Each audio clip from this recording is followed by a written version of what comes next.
저 어렸을 때만 해도요, TV 속 그 드라마에 나오는 그 가정들의 모습을 보면은 할아버지, 할머니, 아버지, 어머니, 그리고 형제, 자매들 이렇게 3대가 함께 거하는 가정이 대부분이었어요. 국민 연속극 전원일기만 봐도 그렇지 않습니까? 근데 언제부터인가 아, 드라마나 영화 속에 등장하는 그런 가정들의 모습이 온전하지 않습니다. 할아버지 할머니 사라진 지는 오래됐고요. 아버지나 어머니 둘 중에 하나만 사는 그런 가구들, 또 1인 가구들, 이러한 모습이 주를 이루고 있습니다. 물론 출연료를 아끼기 위해서라고도 해요. 그러나 어찌 보면은 지금 우리 시대의 현실을 드라마에서 담아내고 있지 않나 생각해 봅니다. 그렇죠. 갈수록 가정이 무너지고 있습니다. 이혼이나 비혼 등의 이유로 갈수록 1인 가구가 늘고 있고요. 출산율이나 또 여러 가지 이유 때문에 가정 폭력이나 경제적인 위기 때문에 우리들의 가정이 점점 위기에 처해 있습니다. 여러분 아시는 것처럼 지난해 우리나라 합계 출산율 0.78명이에요. OECD 국가 중에 꼴찌라고 하죠. 지난 2006년부터 무려 280조라는 엄청난 예산을 쏟아 부었는데도 이 저출산을 막을 뾰족할 수가 보이질 않습니다. 당연히 인구 절벽과 함께 다음 세대 숫자가 눈에 띄게 줄고 있어요. 지방 소도시는 물론이고 대도시에 있는 학교들도 점점 학생들이 없어서 폐교되는 그런 학교들이 늘고 있다고 합니다. 안타까운 것은요, 상황이 이 지경인데도 이것을 해결할 뾰족한 수가 없다는 거예요. 국가도 그런 것 같고. 그렇다고 뭐 어쩌냐, 이 사회가 이런 걸 구조적인 문제인데 어떡하냐, 이렇게 손만 놓고 있을 수도 없는 현실이에요. 왜냐하면은 기후 문제와 함께 이거는요, 우리 모두가 너나 할 것 없이 우리 모두가 당면한 너무나 절박한 문제이기 때문에 그렇습니다. 특별히 우리 그리스도인들이요, 이 가정이 교회의 가장 구성을 하는 최소 단위인데, 가정이 이렇게 무너지고 다음 세대가 없다면은 무엇을 우리가 기대할 수 있겠습니까? 우리 교회만 해도 눈에 띄게 확인할 수 있는 상황 아닙니까? 당연히 한 교회 담임 목사로서 이 문제를 가지고 기도하지 않을 수 없어요. 고민하지 않을 수 없어요. 이런저런 해결책을 강구해 보지만 저 역시 아직 뾰족한 수가 보이질 않습니다. 그런데 어느 순간부터 성경과 한국 교회의 그 아름다운 전통 속에서 그 해법을 찾을 수 있겠다 생각했습니다. 그것이 바로 가정 예배입니다. 여러분들 중에도 신앙생활을 어렸을 때 하셨던 분들, 부모님들과 또 할아버지 할머니와 함께 가정 예배 기억이 있는 분들 계실 거예요. 저도 어렸을 때 저희 형제들과 어머니와 함께 예배 드렸던 기억이 있습니다. 근데 이 가정 예배가 궁극적으로 이 다음 세대 문제, 그리고 무너져가는 우리의 가정을 회복하는 그런 대안이 될 수 있겠다 생각을 하게 된 거예요. 창세기는 1장부터 11장까지 하나님의 창조와 인간의 타락의 역사를 다루고 있는 일명 원역사라고 하죠. 그리고 12장부터 50장까지는 타락한 인간들을 구원하시기 위한 하나님의 계획이 어떠한 것인지, 하나님의 구원 역사를 다루고 있는데, 여기에 4명의 족장들이 등장합니다. 아브라함과 이삭과 야곱과 요셉이죠. 사실 다들 훌륭한 믿음의 선조들입니다.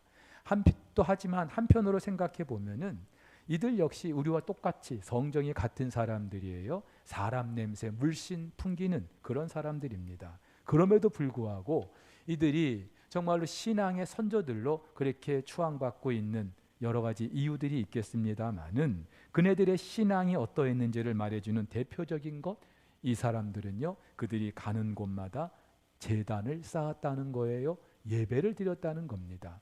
지금같이 뭐 번듯한 건물이 있어서가 아니라 그들이 가는 곳마다 그들의 가족들과 함께 하나님께 제단을 쌓은 거예요. 예배를 드린 거예요. 그리고 그 예배의 전통이 대를 이어서 그들이 여호와 하나님을 섬기는 그런 사람들이다, 그런 민족이다라고 하는 그들의 정체성을 말해 주었던 것입니다.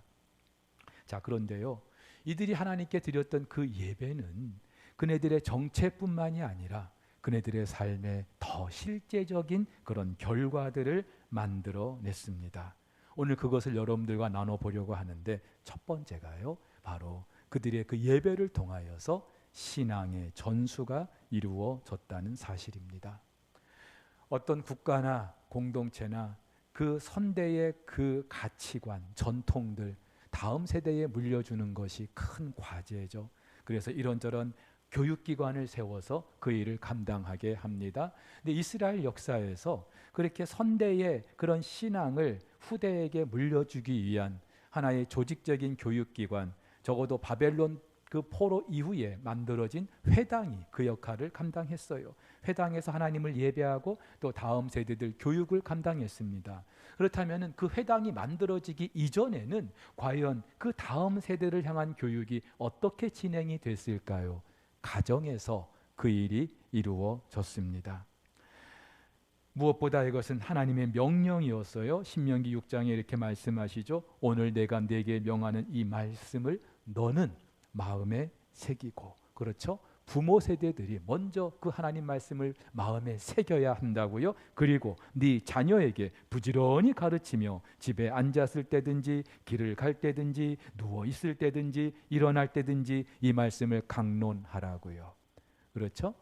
적어도 다음 세대를 향한 그 신앙 교육 어디서 이루어졌습니까? 가정에서 이루어졌어요.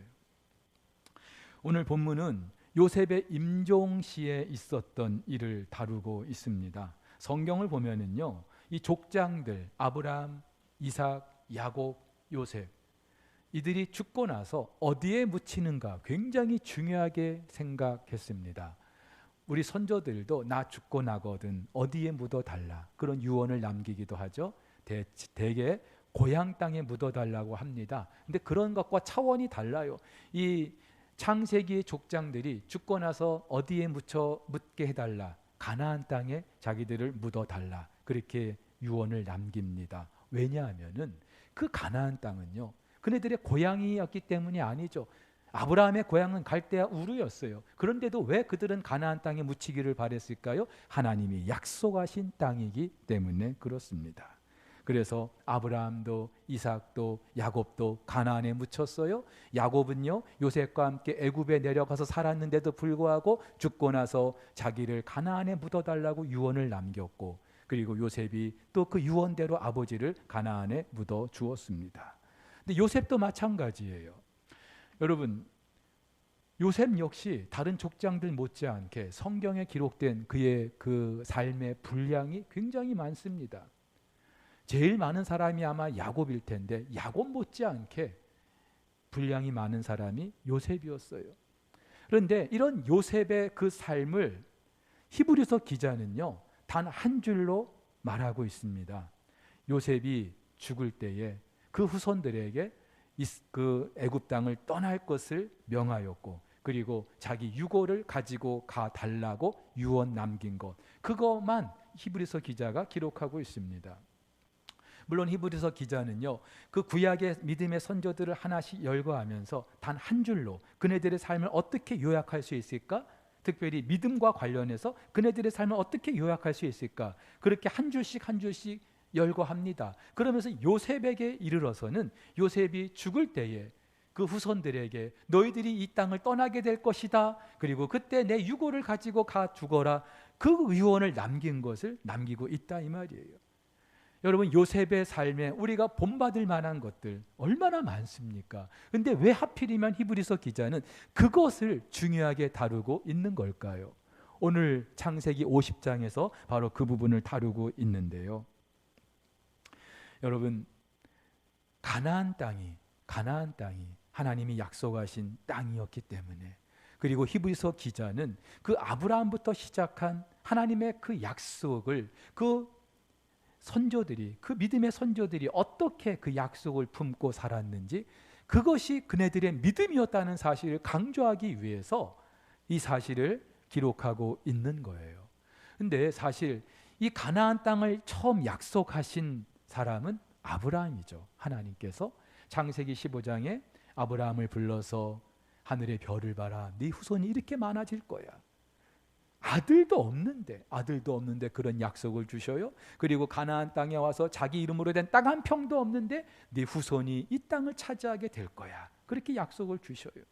근데 그 약속을 하시면서 어떻게 말씀하시냐면은 너는 지금 이 가나안 땅에 살고 있고 네가 이 가나안 땅에 묻히게 될 거야. 그런데 머지않아서 네 후손들이 이방 땅에서 약 400년 동안 종살이하게 될 거야. 하지만 그 이방 땅에서 400년 동안 종살이해도 내가 그들을 다시 이 땅으로 데리고 올 거야. 아브라함에게 약속을 하신다는 거죠. 자, 그렇다면은 요셉의 증조부에게 하나님이 이 약속을 주셨거든요. 그렇다면 어떻게 요셉이 이 약속을 확신하고 자기가 죽을 때에 그 후손들에게 그런 유언을 남길 수 있었느냐 하는 것이죠. 그렇죠? 아브라함은요, 그 약속을 받고 누구에게? 아들 이삭에게. 또 이삭은 그 아버지의 약속을 누구에게? 그 아들 야곱에게 전해 주었던 거예요. 우리 조상의 하나님이 이렇게 약속하셨단다. 그리고 야곱은 또 그 아들들에게, 특별히 제일 사랑하는 아들 요셉에게 그 하나님의 약속을 말하지 않았을까요? 여러분, 요셉은 아버지로부터 그 약속을 듣고서 어떤 삶을 살 수 있었을까요? 물론 형들이 애굽에 팔아 넘겨서 뜻하지 않은 종살이를 해야만 했습니다. 억울한 일 때문에 옥에 갇히기도 했어요. 그런데 그 애굽 땅에서 그 긴긴 밤을 지내는 동안에 때로는 자기의 신세가 너무나 처량하고 앞이 보이지 않고 그것 때문에 절망의 순간도 있었겠습니다마는, 그러나 그 할아버지의 할아버지, 그 증조부에게 주셨던 하나님의 그 약속을 기억해낸 것이죠.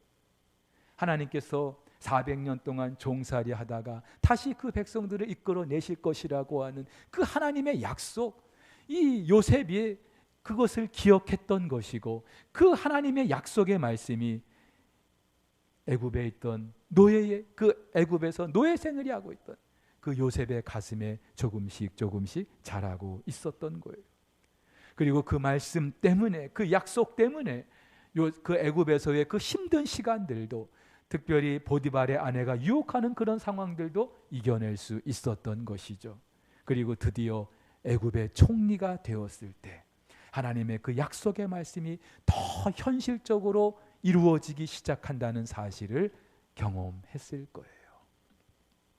여러분, 애굽의 총리 대신이 됐다는 것, 아마도 죽을 때까지 그 영화와 권세를 계속 누릴 수 있는 그런 자리였을 거예요. 실제로 요셉은요, 자기가 그 총리였기 때문에 아버지 야곱의 장례를 아주 성대하게 치를 수 있었습니다. 그런데도 요셉은요, 그가 죽을 때 어떤 유언을 남깁니까? 너희들 잘 들어라. 너희들 하나님께서 이 애굽 땅에서 영원히 살게 되지 않을 거야. 하나님께서 이제 곧 너희들을 이 애굽 땅에서 가나안 땅으로 이끌어 주실 거야. 그때 내 유골도 가지고 가렴. 그런 유언을 남기는 거예요. 여러분, 요셉이 지금 종살이하고 있다면은 이 애굽을 탈출하는 것에 대해서 뭐 설득력이 있을 거예요. 그런데 지금 요셉은 애굽의 총리 대신이에요. 누리는 것이 너무나 많아요. 그렇다면은 그 요셉의 후손들도 분명히 그런 기득권을 가질 수 있을 거예요. 그렇다면은 자자손손 이 땅에서, 이 애굽 땅에서 너희들이 번성하고 더 큰 민족을 이루거라, 그런 유언을 남길 만도 한데, 왜 요셉은요, 하나님이 장차 너희들을 이 애굽 땅에서 떠나게 하실 거야, 이런 유언을 남기고 있는 걸까요? 하나님의 약속을 신뢰했기 때문이죠. 사랑하는 우리 성도 여러분, 우리 기성세대들도 마찬가지예요. 우리 자녀들에게 이왕이면 좋은 그런 삶의 여건을 물려주고 싶지 않은 부모가 누가 있겠어요? 하지만 분명히 기억하게 해야 될 것, 우리가 승부를 봐야 될 것, 하나님이 우리를 위해서 예비해 놓으신 것이 이 땅이 아니라 하나님이 약속하신 하나님 나라라는 사실을 계속해서 우리 믿음의 선배들이 우리 자녀들 세대에 이어주고 또 그것을 전해줘야 될 줄 믿으시기를 바랍니다. 자, 그런데요, 요셉은 그것뿐만이 아니라 그렇게 하나님께서 너희들을 이 땅에서 나가게 하실 날이 있는데 그때 내 유골도 가지고 가주렴.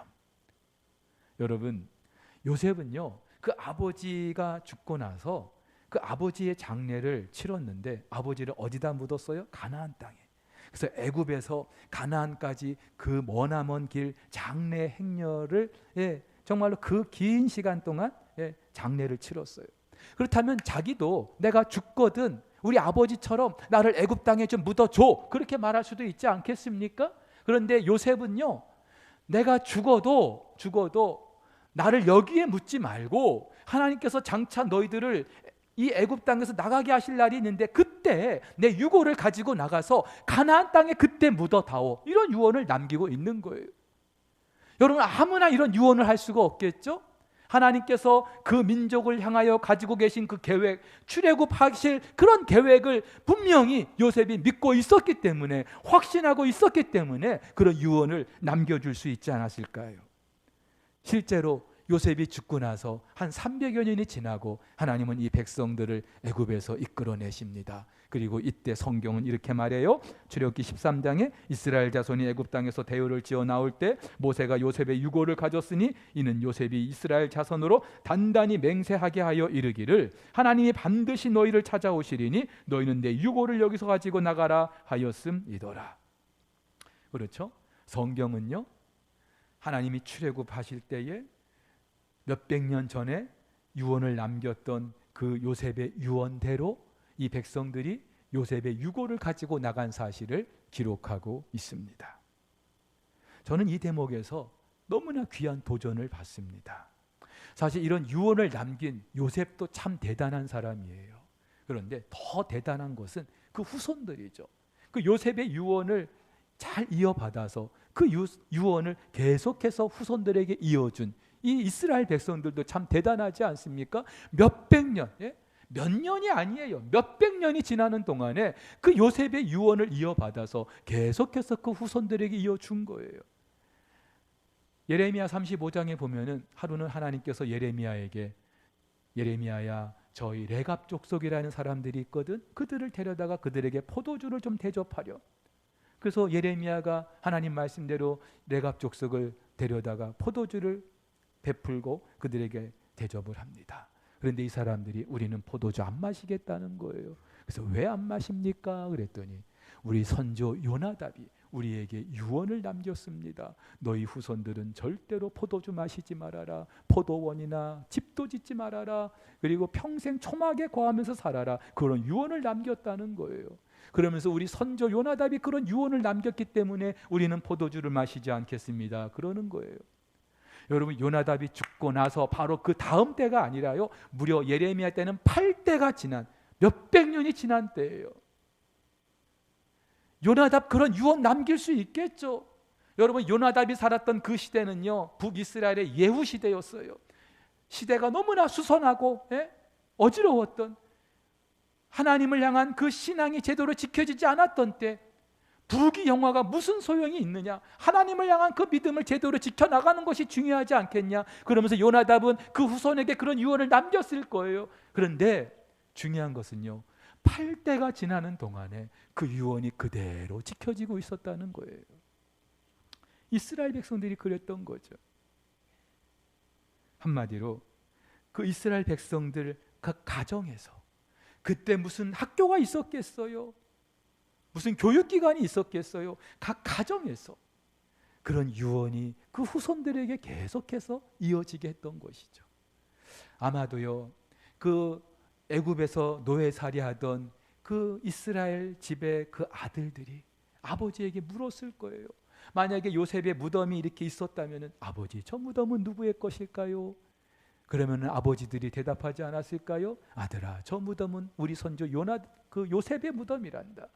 그러면서 이야기하지 않았을까요? 그런데 우리가 지금 애굽에서 이렇게 종살이하고 있지만 언젠가 우리 하나님께서 우리를 이 애굽에서 가나안 땅으로 이끌어 들이실 거야. 그리고 그때 우리는 저 무덤에 있는 요셉의 유고를 가지고 나갈 거야. 그렇게 말해주지 않았을까요? 그러면서 아들아, 하나님께서 그 일을 이 아버지 때 하지 않는다면은 너희 때에 하실 수도 있어. 너희는 반드시 그렇게 해야 된다. 그런 유언을 계속해서 남겨주지 않았을까요?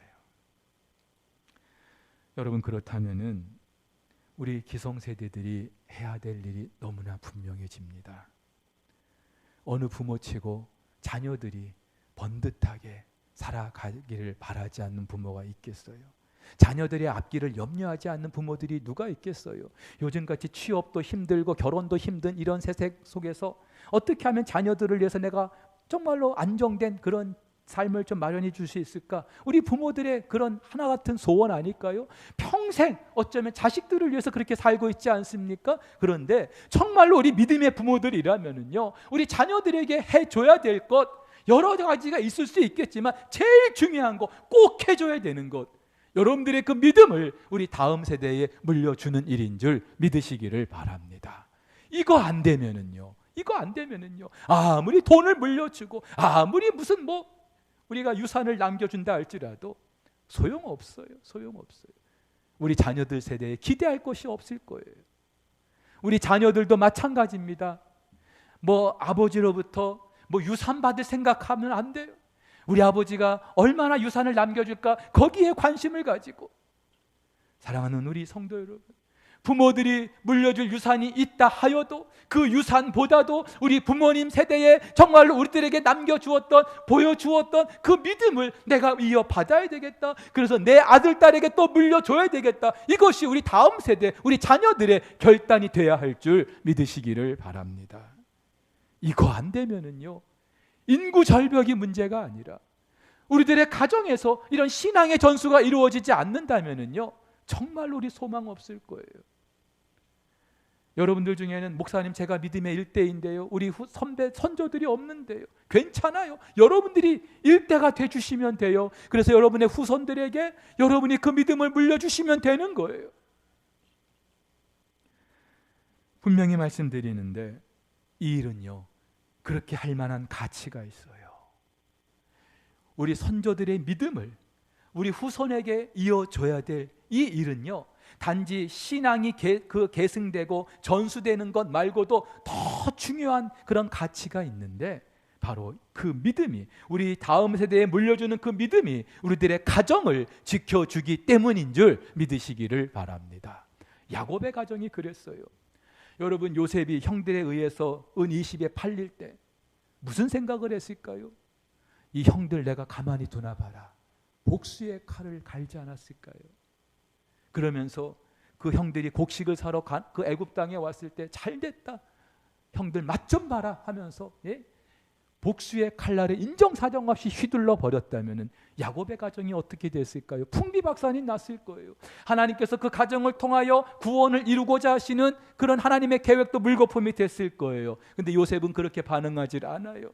그러면서 자기 앞에 나타난 그 형들, 칼을 휘둘렀던 게 아니라 그들을 끌어안고 울면서 형님들이 나를 이곳에 보낸 게 아닙니다. 우리 하나님께서 나를 이곳에 보내셨습니다. 당신들의 생명을 구하시려고 나를 먼저 보내신 것입니다. 그렇게 그 형들을 맞이하지 않습니까?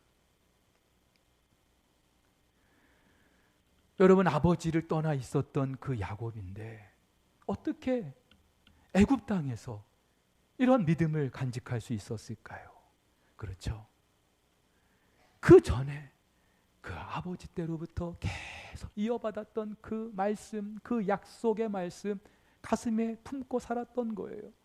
그래서 우리가 요셉이요, 그 애굽 땅에서 결혼하죠. 애굽 그 제사장의 딸과 결혼합니다. 이방인이에요. 그런데도 그 아들들을 낳는데 하나같이 하나님께서, 므낫세는요, 하나님께서 내 모든 고난을 잊어버리게 하셨다. 에브라임을 낳는데 하나님께서 나를 번성하게 하셨다. 하나님께서 이렇게 해주셨다. 그 신앙을 아들들의 이름에 담아내지 않습니까? 무슨 말이에요? 믿지 않는 이방 여인과 결혼했을지라도 요셉은요, 자기가 누구인지 그 신앙의 정체를 분명히 할 수 있었던 거예요. 자, 그런데 오늘 성경을 보니까 그렇게 애굽 땅에 내려온 형님들을 그렇게 맞이했는데도 이 형들은요, 요셉을 완전히 믿지 못했던 것 같아요. 저 요셉이 언제 마음이 바뀔까? 지금은 아버지가 살아계시니까 복수를 못하고 있을 텐데 만약에 아버지 돌아가시면 그 발톱을 드러내지 않을까? 아버지가 돌아가셨어요. 그러니까 이 형들이요, 전전긍긍하는 거예요. 요셉이 드디어 복수하는 게 아닐까. 그래서 오늘 성경을 보니까 요셉 앞에 무릎을 꿇어요. 우리를 용서해 달라고. 여러분, 애굽에 내려온 그 17년의 시간이 얼마나 가시방석이었을까요? 그런데 보세요. 오늘 요셉이 뭐라고 말합니까? 요셉이 그들에게 이르되 두려워하지 마소서, 내가 하나님을 대신하리이까. 당신들은 나를 해하려 하였으나 하나님은 그것을 선으로 바꾸사 오늘과 같이 많은 백성의 생명을 구원하게 하시려 하셨나니 당신들은 두려워하지 마소서, 내가 당신들과 당신들의 자녀를 기르리이다 하고 그들을 간곡한 말로 위로하였더라. 그렇죠? 보세요. 이 아브라함의 가정은요, 대대로 신앙의 그 전수만 있었던 것이 아니라 순간순간 그 가정이 풍비박산 날 수 있는 그런 상황 속에서도 그 믿음으로 그 가정을 지켜낼 수 있었던 거예요. 어떻게 가능한 일입니까? 온 가족이 하나님을 예배했기 때문에. 우리 가정의 주인은 그 어느 누구도 아니라 하나님이라는 사실을 그들이 고백했기 때문에 가능한 일인 줄 믿으시기를 바랍니다. 여러분, 이 야곱의 가정이 애굽에 내려와서도 마찬가지예요. 창세기 47장에 보면은 야곱이 요셉을 불러요. 그러면서 내가 죽거든 나를 가나안에 묻어다오. 그러면서 그 마지막 47장 어떻게 마무리됩니까? 야곱이 침상머리에 의지하여 하나님께 경배하였더라. 침상머리에 의지하였다. 이제 기력이 다 한 거예요. 일어설 기력도 없는 거예요. 그런데 그 마지막 순간까지 야곱이 하나님을 경배했다는 거예요. 48장에서는 요셉의 두 아들을 불러서 축복합니다. 49장에서는 이스라엘의 그 12아들을 불러서 또 축복합니다. 여러분, 야곱 이런 사람 아니었어요. 여러분이 잘 아시는 것처럼 야곱은요, 평생 복에 굶주린 사람이었어요. 그래서 형을 속이고 아버지를 속이고 심지어 하나님과 씨름하면서 복을 얻기 위해서 복에 미친 사람이 야곱이었어요. 그런데 말년에 야곱이 어떻게 달라져요? 누군가에게 복을 베푸는, 축복하는 사람으로 바뀌는 거예요. 그 아들들이 이걸 보지 않았을까요? 뭘 느꼈을까요? 어떤 결과물이 있었을까요? 올 들어서 우리가 가정예배 캠페인을 지금 벌이고 있습니다. 그리고 몇 주 전에는 우리 성도들이 과연 얼마나 가정예배를 드리고 있는지 설문조사를 했어요. 담임 목사로서 가장 궁금했던 것, 과연 우리 성도들이 얼마나 가정예배를 드리고 있나, 그거였는데 결과는 많이 아쉽습니다. 표를 통해서 보시는 것처럼 약 200여 명이 설문에 응해 주셨는데 드리는 가정보다 드리지 않는 가정이 2배나 많아요. 그러니까 3분의 1만, 우리 공동체의 3분의 1만, 뭐 더 될 수도 있겠죠? 3분의 1만 예배를 드리고 있는 거예요. 그나마 한 주에 한 번, 2주에 한 번, 한 달에 한 번 다 포함해서 어쨌든 가정 예배를 드리는 가정이 그런 거예요. 많이 아쉬운 대목이 아닐 수 없어요. 근데 또 한편으로 생각하면은요, 그래도 이렇게라도 우리 석포교회 성도들이 가정 예배를 드리고 있구나 확인하니까 감사하더라고요. 그러면서 생각했어요. 도대체 우리 성도들이 왜 가정 예배를 드리지 못할까? 설문지에 다양하게 그 이유를 응해 주셨어요. 어떤 분들은 가정 예배 드릴 필요성을 느끼지 못하겠다, 아니면은 너무나 바쁘고 피곤하다, 가정 예배를 어떻게 드려야 되는지 그 방법을 모르겠다, 골고루 답해 주셨어요. 근데 제일 많이 답해 주신 게 함께할 가족이 없다는 거예요. 예배 드리고 싶은데 예배 드릴 가족이 없다는 거죠. 두 가지로 나눌 수 있겠죠. 혼자 계신 분들이 많은 거예요. 우리 어르신들도 그렇고 우리 교회 안에도 1인 가구가 많은 거예요. 그래서 가정 예배 드리고 싶은데 나 혼자 드리기가 멋쩍은 거죠. 아니면은요, 가정 예배 드리고 싶은데 믿지 않는 가족들이 있는 거죠. 아니면 믿는 가족이라도 함께 모여서 예배 드릴 시간이 없는 거예요. 충분히 이해가 되더라고요. 근데 이런 케이스 어떻게 예배를 드릴 수 있을지 제가 계속해서 이제 앞으로 여러분들에게 말씀을 드릴 텐데, 여러분, 그래요. 우리 현실을 보면은 가정 예배를 드려야 한다는 당위성은 알겠는데 드릴 수 없는 그런 현실적인 이유가 너무나 구체적이에요. 하지만 여러분, 가정 예배를 드릴 수 없는 상황이라 하여도 드릴 수 있는 가능성이 단 1%라도 있다면은, 아니 없어도 괜찮아요, 도전하셔야 됩니다. 그리고 반드시 우리 가정에서 이 예배가 회복될 수 있기를 주의 이름으로 축복합니다. 왜냐하면은 오늘 제가 야곱의 가정을 통해서 말씀드렸어요. 하나는요, 그래야 우리 다음 세대 살릴 수 있어요. 그래야 무너져가는 우리의 가정을 다시 회복할 수 있어요. 여러분, 우리 다음 세대에게 우리 신앙을 물려줄 수 있는 그런 최적의 환경, 가정입니다.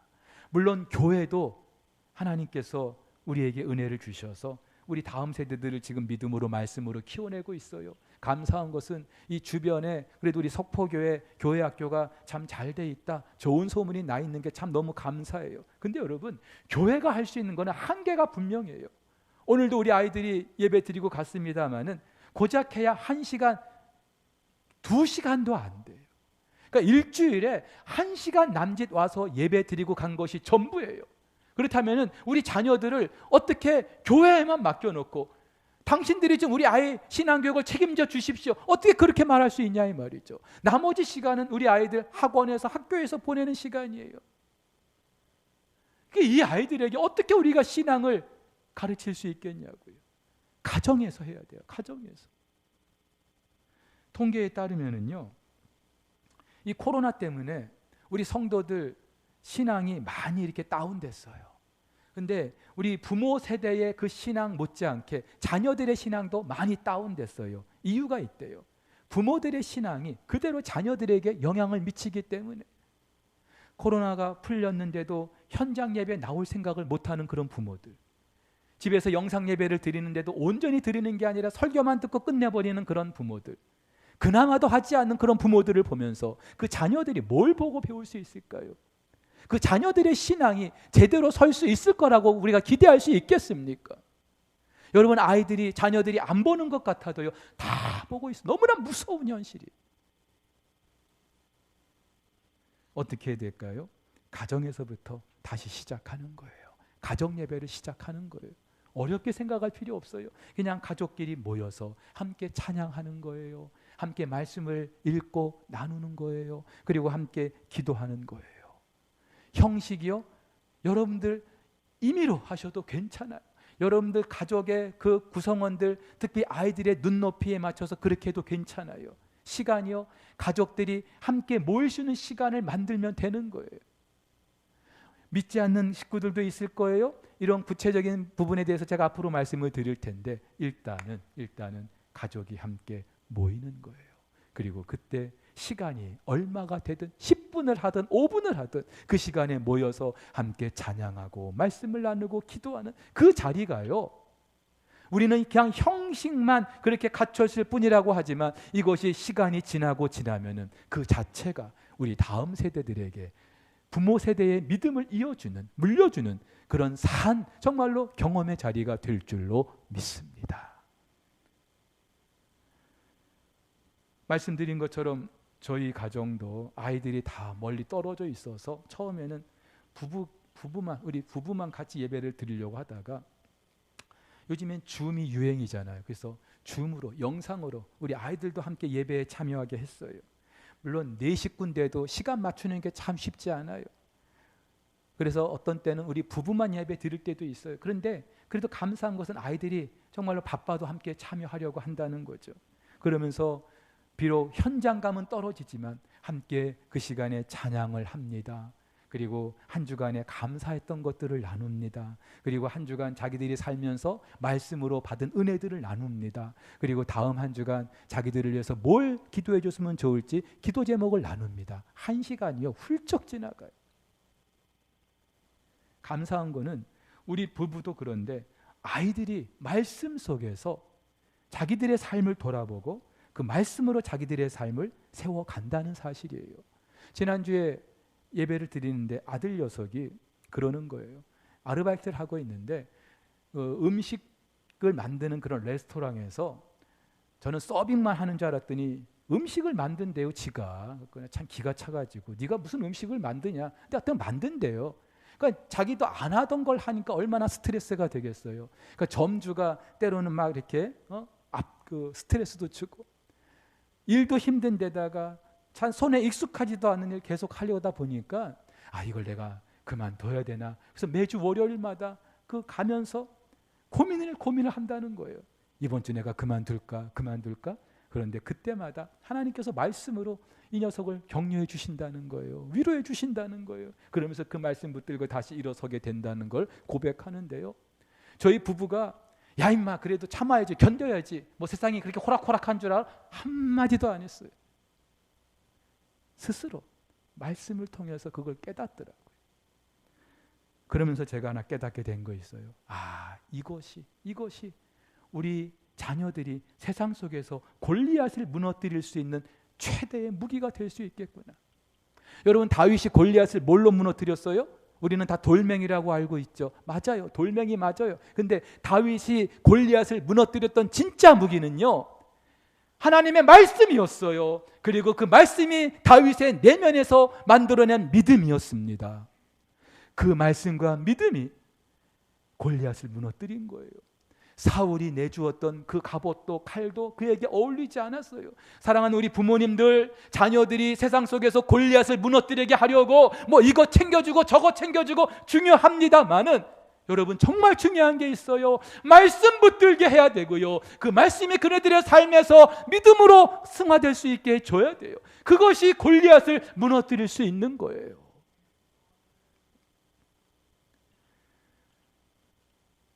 여러분, 뭐 목사 가정이니까 그렇겠지. 여러분, 목사 가정인데도 안 그런 가정들 많아요. 저는 참 감사하고 있어요. 우리 자녀들이 아직까지 이렇게 말씀 안에 그렇게 잘하고 있다는 것이 참 감사한데, 여러분, 부모 곁을 떠난 이 아이들 언제 불러다 놓고 신앙생활 이렇게 하는 거야 말할 수 있겠습니까? 그런데 그 예배 시간 그 자체가 우리 자녀들에게 자연스럽게 그 신앙이 전수되는 자리가 되고 있더라는 것이죠. 또 하나, 이 예배의 자리가 우리 가정을 또 회복하고 있더라고요. 예배 드리면서 참 은혜가 많은데요. 저도 아내와 같이 예배를 드릴 때 평상시 얘기를 나눕니다마는, 특별히 예배 시간에는 말씀에 근거해서 서로의 삶을 같이 이렇게 주고받아요. 그 시간이요, 얼마나 은혜가 되는지 몰라요.